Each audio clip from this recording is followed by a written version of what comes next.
Karina, and welcome to K-Chats. Today we have a very special guest, but before we get started, don't forget to like and subscribe. It really helps our channel grow. Earlier this year, President Biden tasked Vice President Harris with addressing the root causes of migration from Latin America. We're beginning to see the start of a new strategy play out, and today we have Rafael Bernal from the Hill with us today to discuss a little bit further. Rafael, how are you? Great. Thank you for having me. Always happy to be here. So let's talk about Title 42. We've seen progressive groups, humanitarian groups, and now the UN come out in opposition of Title 42. So now that restrictions are beginning to ease domestically, do you think that we will begin to see some changes in this policy? So Title 42 is this policy that the Biden administration doesn't want but can't get rid of, right? It's going to be very hard for them to get rid of it. What is it first? It's a policy that allows border authorities, US border authorities, to immediately expel anybody who crosses the border without permission. And why that's really important and why that's angering immigration advocates isn't so much that it allows the Biden administration to expel somebody who's like crossing to get a job, or definitely not somebody who's crossing to commit a crime. Even though that's a tiny little group, it's because that is the way crossing the border is the way people apply for asylum. And under Title 42, the US government can essentially say, hey, we're in a pandemic. You can't be here right now. I'm not going to listen to your asylum claim. I'm going to treat you the same as the criminal, the same as the economic migrant, whether you're from Mexico or from Haiti or from Romania. And these are all countries that are sending people right now, or from where people are coming. There's not a single country that's actively sending people to the United States. So it's very useful in the sense that it allows border authorities to not have to process so many asylum claims, uh, but it but it does, and this is the UN complaint. It doesn't allow people with legitimate claims to even start to make their claims. So we're also seeing that ICE deportations are down, but apprehensions at the border are up. Or we've seen around 200,000 under Biden. How does this play into the broader strategy of addressing the root causes of migration for the Biden administration? So this is that's a really difficult question, and it's the most important question, really. How is the border stuff tied to the Northern Triangle or the northern part of Central America stuff? Um, Vice President Harris is tasked, of course, with addressing the root causes, like what's going on in Central America that people don't want to live there and they want to risk their lives to come over here. At the same time, the Department of Homeland Security here is permanently tasked with making sure that the border is orderly, that it basically works, that it's well managed. So the Biden administration hasn't let go of Title 42, which is a Trump administration policy that was very criticized by a lot of people within the Biden administration who are now part of the Biden administration. They don't want to let go of it because they don't know how many people are going to cross the border on day one of no more Title 42, or that's the best explanation. Some advocates say they don't even understand that, there really is sort of a pent up demand. People who, because of Title 42, are on the Mexican side of the border, who otherwise would have crossed over a larger period of time. So they have to figure that out, how to manage the pent up demand that stayed over from the Trump administration policies that created the kind of chaos we see today at the border, which is not to say that all chaos at the border is the Trump administration's fault. And then you have the situation in Central America. And that's more complicated. First of all, because of the U.S. history of intervention in Central America has been overwhelmingly negative. Whether you're talking about 100 years ago with United Fruit Company, or 40 years ago in during the Civil Wars era of Central America, the United States has not done well by that region, by and large. And now it's up to Vice President Harris to redesign how the administration, how the United States engages with that region. And what they find there is three governments, four including the Mexican government, that have some institutional handles. They're not anti-democratic like the ones that were in the region pre those civil wars, like in the 1970s. Um, but they're not exactly the kind of government the United States wants to deal with on sort of a democratic basis. You know, they've been crushing anti-corruption efforts.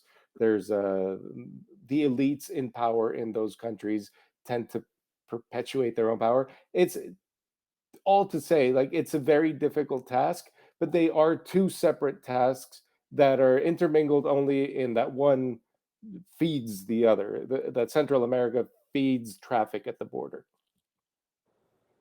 So when we talk about the root causes of migration, inevitably corruption comes up quite a bit. And recently we saw USAID divert funding from, the going to El Salvador's government to civil society groups in El Salvador. Can you tell us why this is significant? Yes, first of all, civil society in Central America and sort of NGOs and church groups, both Protestant church groups and those tied to the Catholic Church, especially the Jesuits, they're very well structured. They're strong institutions in themselves because governance has been so weak for so long in the region, or essentially forever, since their independence, along with Mexico's independence about 200 years ago. So, because of that, there is a strong civil society. Governments today are by and large more effective than they were 40 years ago. But what AID did here with El Salvador is there are concerns that President Nayib Bukele, who's probably the most effective president El Salvador has ever had, and he's 39, I believe, and he's young.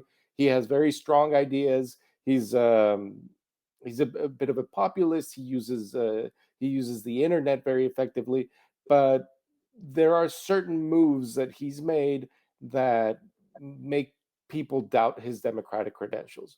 And while everybody understands there's a need for deep reform in El Salvador, Bukele seems to be generating this deep reform around himself as a political character. Like it's becoming increasingly a one-person government, and that worries a lot of people.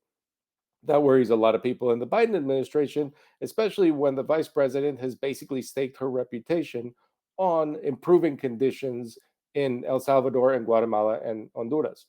So they don't want to essentially just give him a blank check. What they're doing is going to all these NGOs that have been doing all the social work, that know the actors that really need the money, you know, the people in the small towns who end up being the people who migrate the most. And they're trying to funnel the funds in their direction. It's it's objectively whether you believe in Bukele's democratic credentials or not. It's a good strategy in the sense that these NGOs and these civil society groups are very effective, and they do they cooperate with the UN, and there's sort of social science behind the way they do things. They can be good partners, but it's much harder to do this work without partnering with the governments of the countries. And that's where Harris is going to have to either find a balance or simply say, maybe I believe in Bukele, but I don't believe, and this is very probable, in Honduran President Hernandez, who, he definitely has zero democratic credentials, and the corruption allegations against him are much more drastic than they are for Bukele or for Guatemala's Yamate. So, like in Honduras, the Biden administration will not be cooperating with the Hernandez government. In El Salvador and Guatemala, they're going to be playing a game pushing those two governments to act in the way that the Biden administration feels comfortable with. Okay, so next month we see that Vice President Harris will be traveling to Latin America.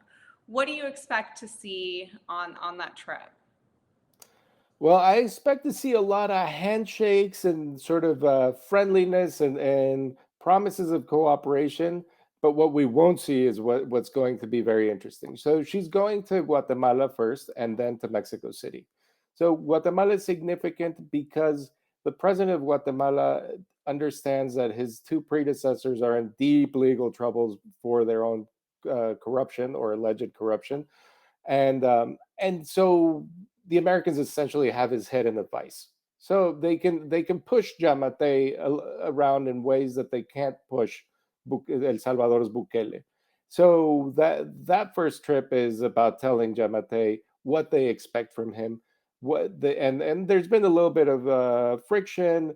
Um, Guatemala refused to the Guatemalan Congress refused to take the oath of office for a judge, a very well-known anti-corruption judge, who 3 days after she was essentially exiled from the country was here meeting with Harris. So this is, I think Harris is going to essentially tell Giammattei what the cost of doing business with the United States is, and sort of a carrot and stick approach.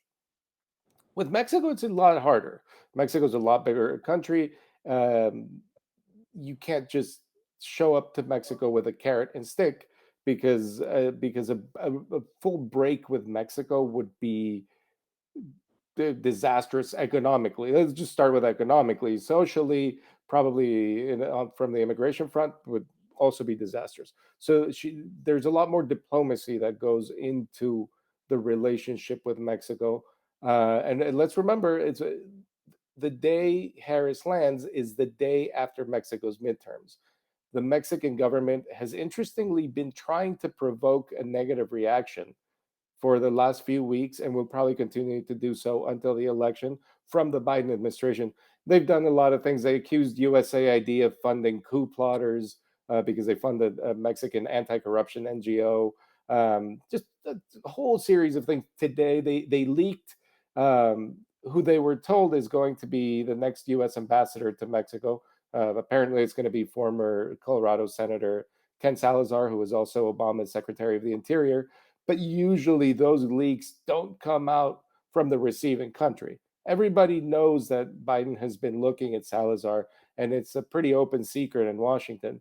But the first actual leak on that came from the Mexicans. That's just sort of provocative. But they haven't gotten this response. So I think behind closed doors, Harris and Lopez Obrador are going to have a very serious discussion, and she needs to find out where Lopez Obrador actually wants to take this relationship, and whether this sort of poking the bear attitude has just been a pre-election, you know, strategy to look like somebody who's standing up to the United States, or whether he plans to do this for the next 3 years of his mandate. So typically, before we go, we like to ask our guests, what would you, if you had the opportunity to speak to the White House right now, what would you ask them? But in this case, since we've been specifically talking a lot about Vice President Harris and her upcoming trip to Latin America and the work she's doing in Latin America, let's direct the question directly to her. What would you ask her about her upcoming trip to Latin America? Well, I'll give you the question I know she wouldn't answer. But what I really would like to know, get in her head, is how much she trusts these. Let's put Juan Orlando Hernandez aside, because nobody really trusts him because of the accusations that have been leveled against him. But how much she trusts Lopez Obrador, Bukele, and Giammattei. She has to deal with them. Her political future is tied to these three characters who have pros and cons. Bukele is a very intriguing person. Nobody's ever managed to get a handle on El Salvador without, outside of the military dictatorships of the past. And nobody wants to go there. So really, like, I would love to know how she really feels about these three characters who she's been essentially thrown in the deep end with. Well, we'll leave it right there. Thank you so much for your time, Rafael. We'll certainly be watching this story, and especially watching next month when Vice President Harris heads to Latin America. Thank you again for your time, and thank you again to our viewers for watching. Don't forget to like and subscribe. We will be back soon with some updates. Thank you.